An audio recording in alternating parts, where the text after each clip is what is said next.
All right, welcome everyone. This is Dr. Clark in the Center for Weight Loss Success. Today on Losing Weight USA, we're going to talk about kind of gluten again. And this is kind of part two from last week's discussion.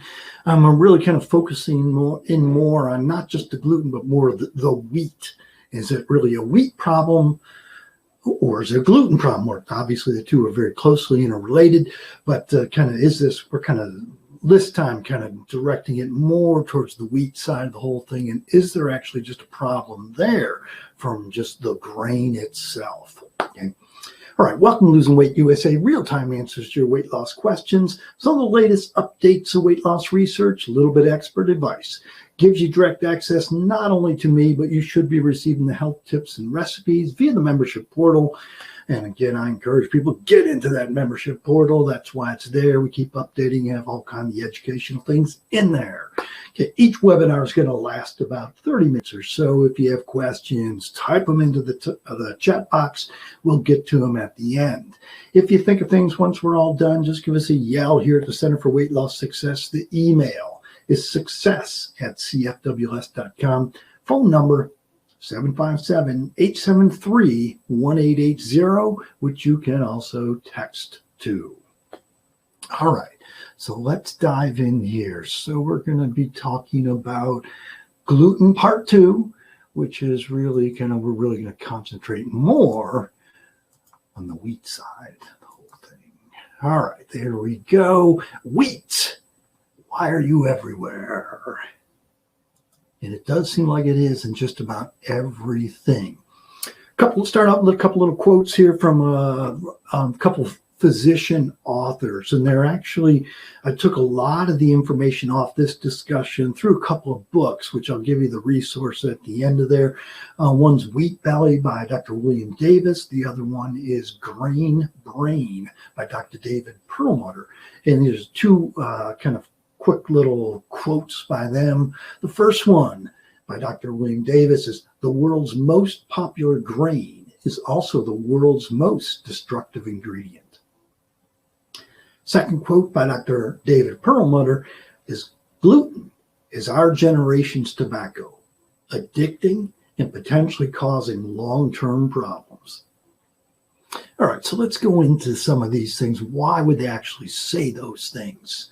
So again, we're kind of more concentrating on the wheat side of the whole thing as opposed to just the gluten, which is a protein found in wheat and in actually a number of different grains. All right, so a little background, a little history of the proliferation of wheat kind of parallels the expansion of our waste. Okay? When we talk about things that affect blood sugar, we talk about this almost every single week. And kind of when we look at this, kind of what actually raises blood sugars the most? Is it white sugar? Would it be that Snickers candy bar that you had? Could it be a banana, some of the fruit, which can raise blood sugar? Or would it be whole wheat bread? When you test these things out, it's actually most likely to be the whole wheat bread. Again, what we have to wrap our heads around is that eating healthy doesn't correlate with weight loss. Certainly in whole grain, there's a lot of healthy things. But from actually a health perspective, especially raising your blood sugar, whole wheat bread is one of the biggest culprits, almost more so than white bread. White bread by a little more. But anyway, so wheat in itself, again, is the dominant source of gluten. Gluten we spent a lot of time talking about last week. And actually, if you look worldwide, wheat constitutes about 20% of all the calories consumed in the entire world. That's pretty incredible. Again, 20%. Wheat constitutes about 20% of all the calories that are consumed. And if you think about it, kind of how many aisles in your grocery store are dedicated to wheat or grain products?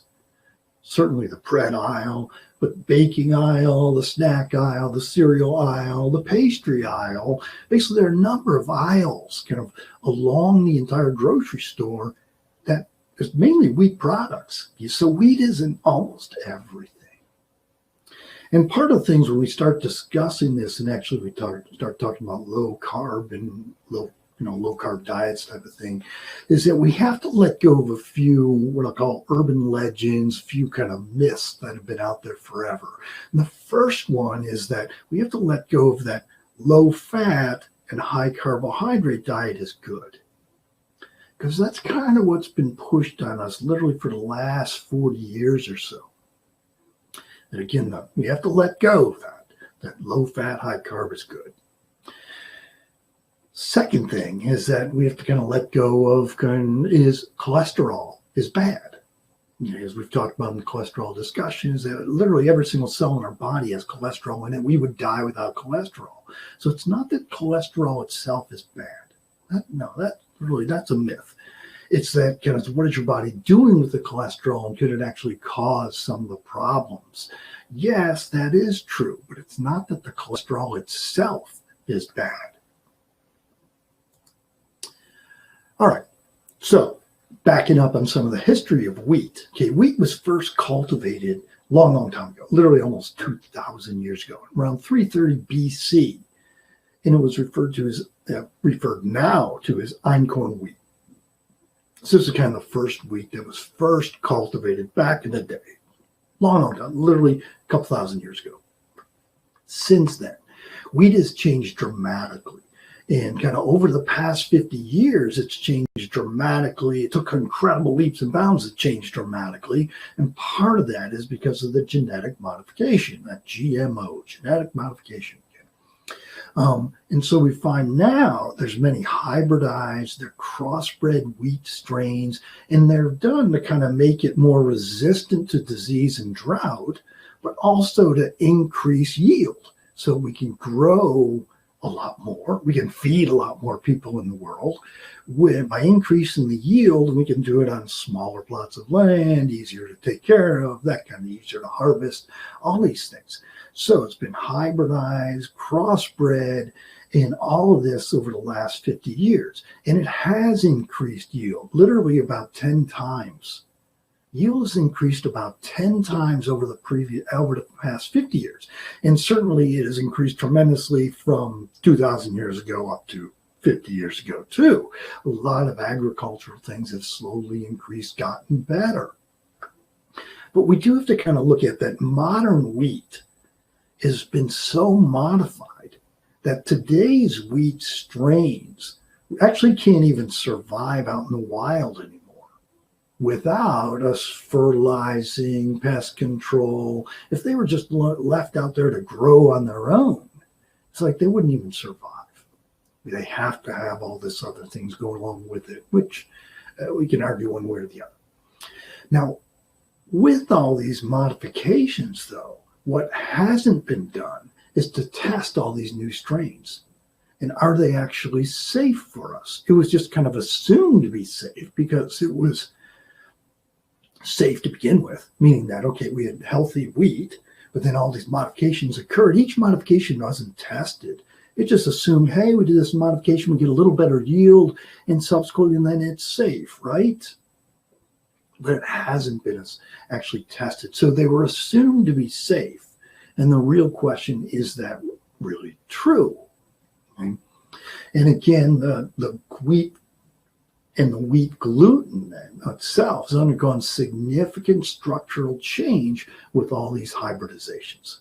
And again, it really hasn't been tested that much to really find, are these things really safe for us? Another question is wheat actually addictive? Okay? Now, obviously, we think of certain drugs truly being addictive, and certain things, drugs including things like alcohol, tobacco, but also then kind of what we refer to as illicit drugs, even though now have become less and less illicit as kind of laws change, so to speak. But cocaine, heroin, are all these things, they are addictive.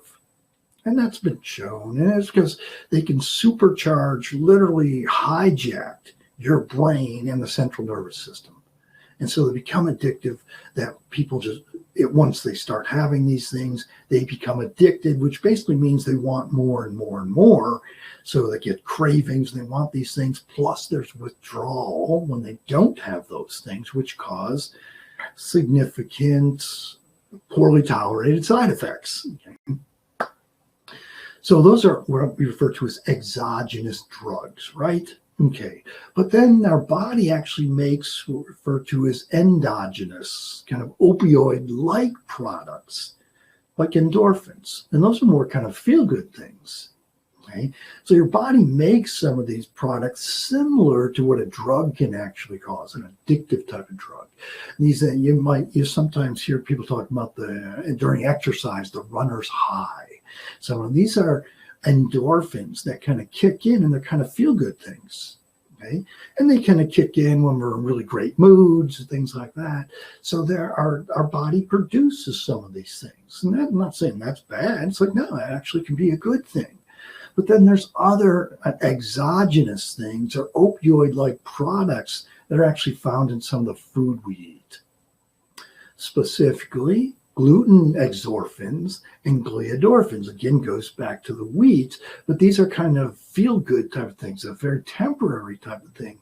They're feel-good little products that make us, hey, I feel better when I have this.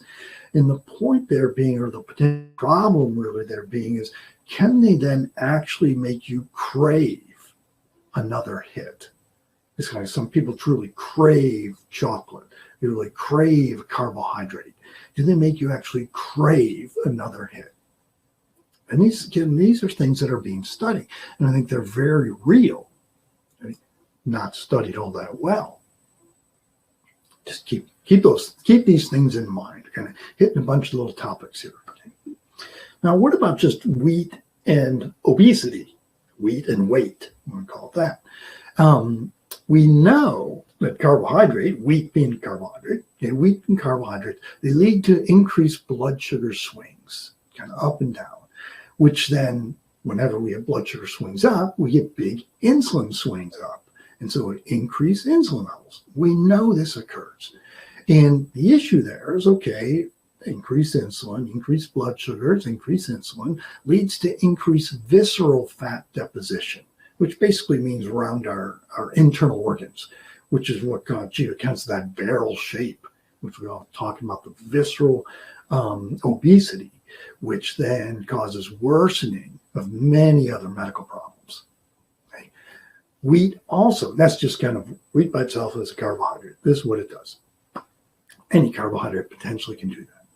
But wheat also tends to increase inflammatory markers, which also, by increasing inflammatory markers, which leads to more visceral fat deposition.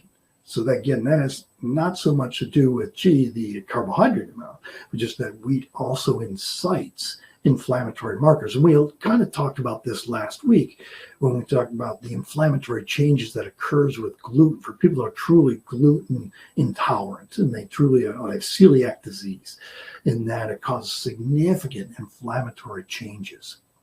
But these inflammatory changes may not be so as dramatic as the true gluten or celiac disease type of things, but just these inflammatory markers tend to increase visceral fat deposition. So it worsens the problem. It's going to throw a little fuel on the fire. Another thing that wheat all by itself does, reduces the production of a compound called adiponectin. Adiponectin is a compound that is formed by our cells, but it's heart protective. And it actually can help with weight loss because it helps with fat mobilization. Right?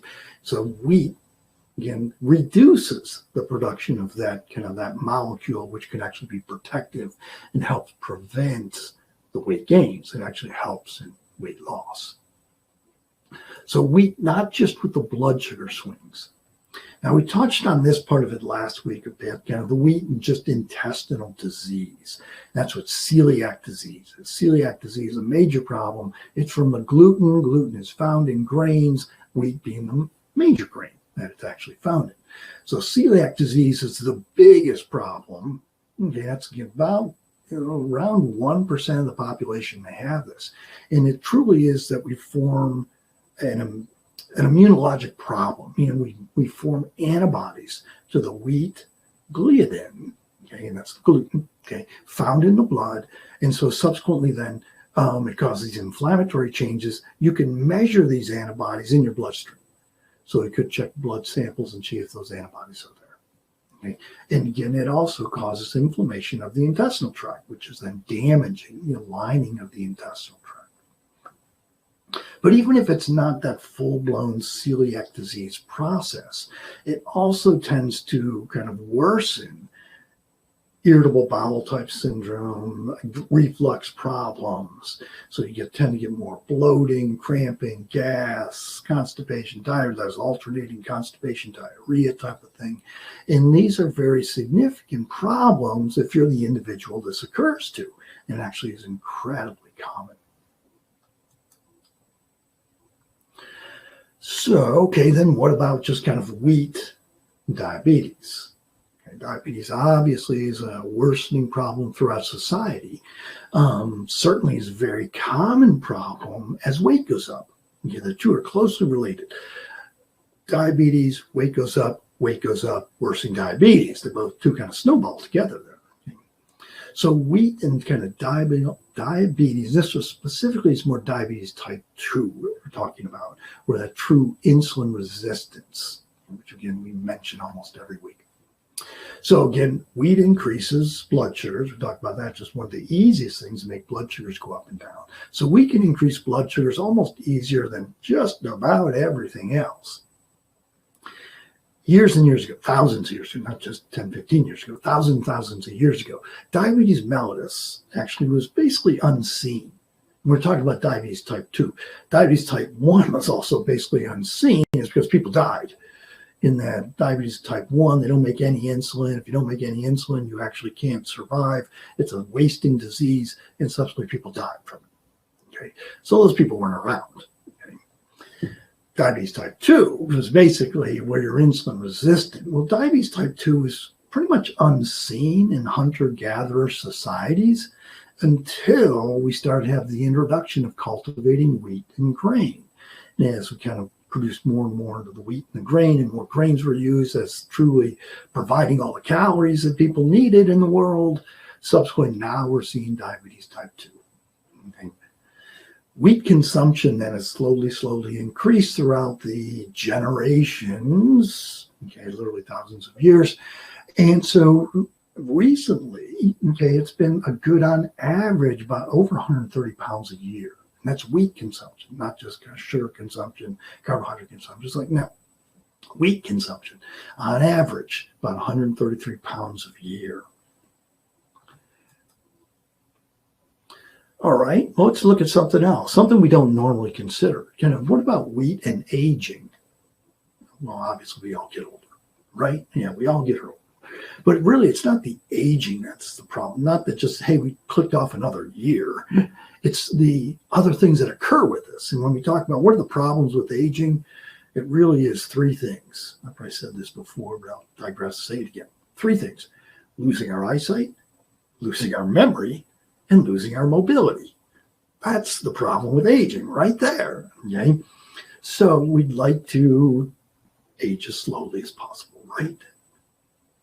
Okay, obviously we still click off the days and the years. We still do. Okay, but what can we do with this? So wheat, carbohydrate, fructose, which fructose is a fruit sugar too. All of these things increase advanced glycation end products, which are often referred to as AGE, AGE, okay? Advanced glycation end products. And what that really means, glycation means there's a sugar that's attached to something that it shouldn't be attached to. And by attaching a sugar to something that it shouldn't be attached to, that's something, that molecule typically doesn't act the way it should. Okay? You lose a lot of elasticity. You get thickening of the tissues. The tissue itself doesn't do what it needs to do as effectively and efficiently as it should. Those molecules don't work as well when they got an abnormal sugar stuck on them. And those abnormal sugars get more likely to get stuck on something the higher your blood sugar is. So that's one of the biggest reasons why, why is it so important to control blood sugars? It's because, well, we don't want, this sugar tends to stick to a lot of things, the sugar itself causes all kinds of problems, especially if it sticks to things that really don't want it to. Now, in diabetics who tend to run higher blood sugars, it may stick to some of the proteins that cause then thickening of the vessel walls, which is what arteriosclerosis is. And it tends to be the smallest vessels. So where do we see problems? We see problems in the kidneys, all those little small vessels in the kidneys, the extremities, your toes and fingers and that kind of thing. Diabetics tend to have that. In the nerves, okay, neuropathy, very common there, and in the brain, which is a little harder to measure. Okay? But basically, it stiffens the arteries and it ends to increase cataracts too. So small vessels in our eyes, thanks to the increased cataracts, and slows the neuronal connections. So again, we're starting to talk about, okay, memory, vision, and mobility right there. The worst part of aging right there. So if we could not make so many of these advanced glycation end products. We could keep those to an absolute minimum. That's basically somewhat anti-aging. And that's what we like to do. We like to slow down aging. Obviously, we can't turn it off, okay, but still, we like to slow down aging. So if we can prevent the formation of these advanced glycation end products, that subsequently then, hey, potentially we can slow down aging there. And one of the biggest culprits, again, is wheat. All right, heart disease. Heart disease, obviously, it's a big killer out there. A lot of big problem for, we've known heart disease is a big problem for years and years and years and years and years. Okay. Now, when we just look at cholesterol, we talked about cholesterol recently, I can't remember exactly when, but just not too far back in the future, in the past, rather. Okay. So wheat and heart disease then, because it affects the different cholesterol molecules. Now, as we mentioned earlier, that cholesterol itself isn't bad. We die without cholesterol. Literally every single cell in our body needs it. It's kind of, okay, are there certain cholesterols that potentially are more problematic? And it's kind of, what is your body actually doing with the cholesterol? All right. So as to simplify things, we often talk about LDL cholesterol as being the bad cholesterol. Right? LDLs is low density lipoproteins, LDLs. But it's really only the small LDLs that are actually bad. There's different size LDLs. Okay? And it's the really small ones that are actually the bad ones. So just to say LDLs are bad is a way oversimplification, because there are different sizes of these LDLs. And it's only the smallest ones that are actually bad. And unless those are broken out and those measured, which typically they're not in cholesterol screening. Okay? So just keep that in mind. Okay? But we often think that LDL, again, is kind of the bad cholesterol. So diet can certainly influence this. The biggest thing that influences kind of these LDLs is actually our carbohydrate intake, and wheat being a big one again. And carbohydrates, wheat will increase the VLDLs, the very low density lipoproteins, as well as triglycerides. And triglycerides are kind of the fatty acids that are connected to a glycerol molecule, and subsequently they tend to cause problems. Okay, and so if there's the formation of these actually goes up, and subsequently then increases those small LDLs, that can be problematic. All right, now insulin itself, because again, we make blood sugars go up, blood sugar makes insulin go up. That's kind of just human physiology right there. So insulin then turns on lipogenesis in the liver. Lipo is fat, genesis is we're going to make this, so making fat. Okay, so you're making fat molecules in the liver, and then your body has to do something with it. And this typically occurs because, hey, our blood sugars are running a little high, but we don't actually need the sugar right then. So subsequently, we got to store the energy, right? We need to store the energy. And your body can't really store much energy as sugar. It has to convert it to fat. So lipogenesis, we're producing, we are making, we are generating fat. The liver does this really, really well. And it can make fatty liver, but it also makes problems for the rest of your body too. So it tends to increase in the production of these small LDLs, as well as the triglycerides, both of the molecules that tend to cause more problems, especially risk of heart disease. All right, what about the skin? And we talked about a bunch of different organs there. What about the skin? Again, I mentioned these advanced glycation end products, the age. Okay, these are the sugar molecules that get attached to abnormal, normal molecules that get a sugar molecule attached to it, which then makes them not work so well. And what tends to happen, and especially in the skin, is that we lose our elasticity. We lose our elasticity, that's where wrinkles come from. Okay, we'd all like to avoid that as we get older. It also tends to cause a worsening inflammatory problems, with acne being a big one. And so foods that increase blood sugars as well as increase insulin will increase acne. Now, a very good example of that is polycystic ovarian syndrome. Polycystic ovarian syndrome is very common, but typically they have high, people talk about, gee, there's some higher testosterone levels, which can affect acne as well. But actually, it's higher insulin levels that they typically have. And that's what tends to affect this even more. Okay? And part of that is kind of the higher insulin levels. They're insulin resistant, and subsequently then they tend to be more prone to acne as well as weight gain. Okay?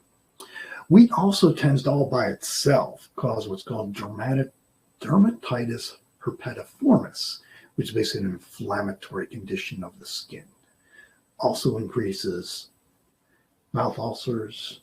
Acanthosis nigricans is that dark shading increases. So if you notice that, hey, in the creases of my skin, well, very common places around the base of the neck, getting the crease there, or it can be in the groin area, it can be under the breast fold there. Any place there's a fold in the skin, typically if you get darkening of the tissue, that's acanthosis nigricans. That's the big name of what that means. And subsequently, what that typically is, it's insulin resistance.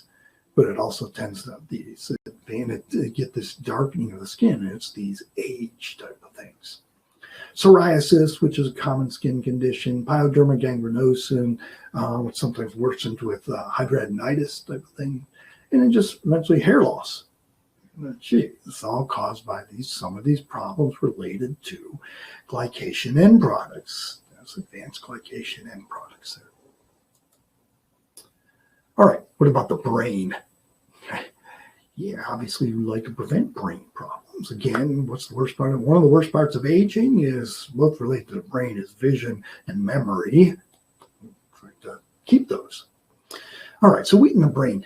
This start a little quote off by a very famous smart person. Okay, Thomas Edison. Thomas Edison said the chief function of the body is to carry the brain around. There's a lot of truth to that statement. Another I'm going to read, kind of a little longer kind of a quote, and this was David Perlmutter, who again wrote the book Brain Drain, which I'll get to that. I'll get to that at the end, but it's one of the sources here.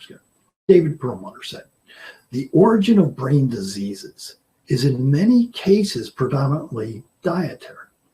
Although several factors play into the genesis and progression of brain disorders, to a large extent, numerous neurological afflictions often reflect the mistake of consuming too many carbohydrates and too few healthy fats.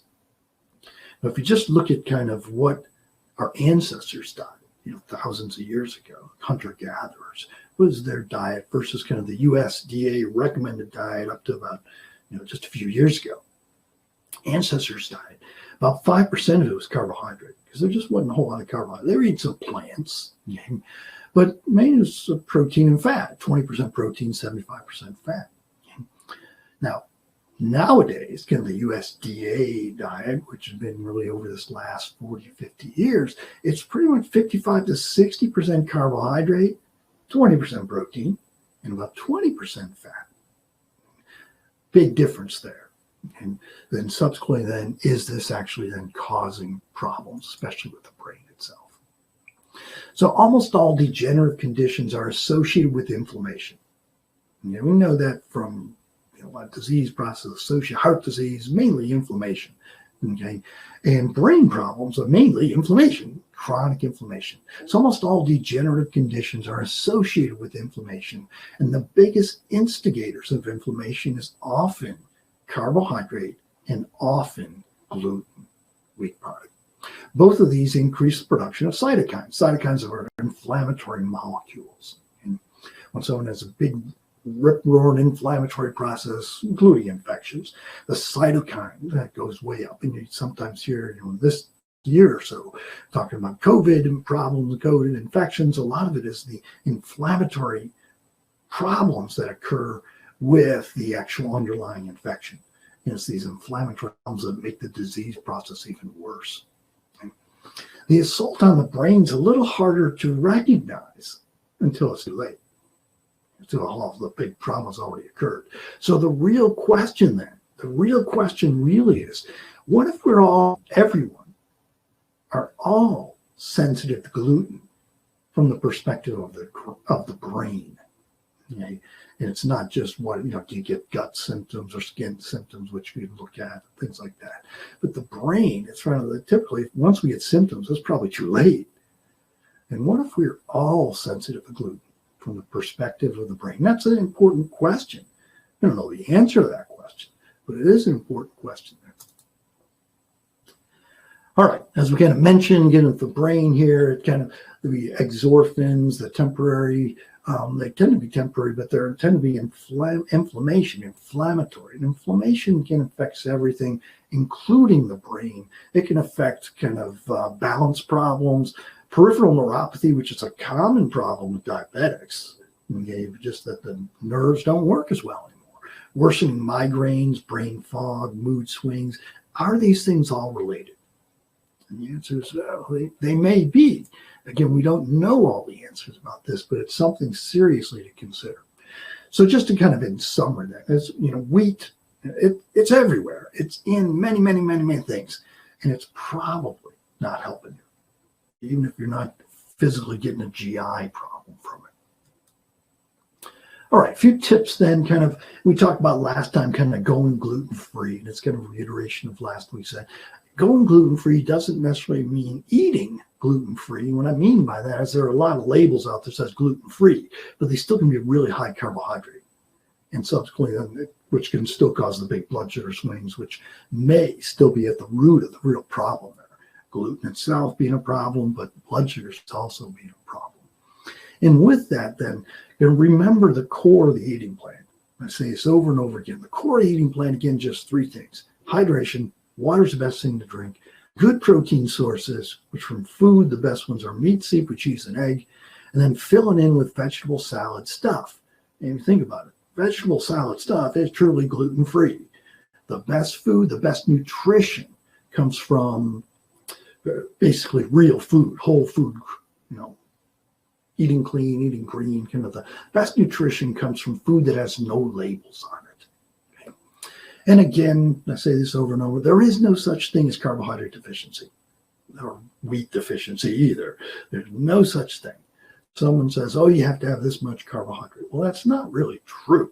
Now, it doesn't, you shouldn't eat any carbohydrate because anything that's a plant is a carbohydrate. And I encourage people, eat plenty of vegetable salad stuff. That really should be the majority of what we eat. Tremendous nutrition, fairly low calorie, not much absorbable carbohydrate there. All right, I mentioned these resources there, and then again, the first one, good. Both of these are good books. Now they're probably getting to be a good 7 to 10 years old. That doesn't mean that the stuff isn't still pertinent. The first book is Wheat Belly by Dr. William Davis, and the second book was Grain Brain, not drain, grain with a G or brain with a B. Grain Brain by Dr. David Perlmutter. All right. Questions? I don't see anything particular out there. I ran over a few minutes there. But anyway, if you have questions, you know where to find us here at the office. Give us a yell either by the email, which is success@cfws.com, or you can even text to the phone number, which is 757-873-1880. All right. Remember to log into the membership site. I harp on this over and over again. We keep adding more and more things in there. You should be receiving the health tips and weekly recipes. Tune in each Tuesday, 12:15 for the next webinar. Watch your email for the invite and link. And remember, it's your life.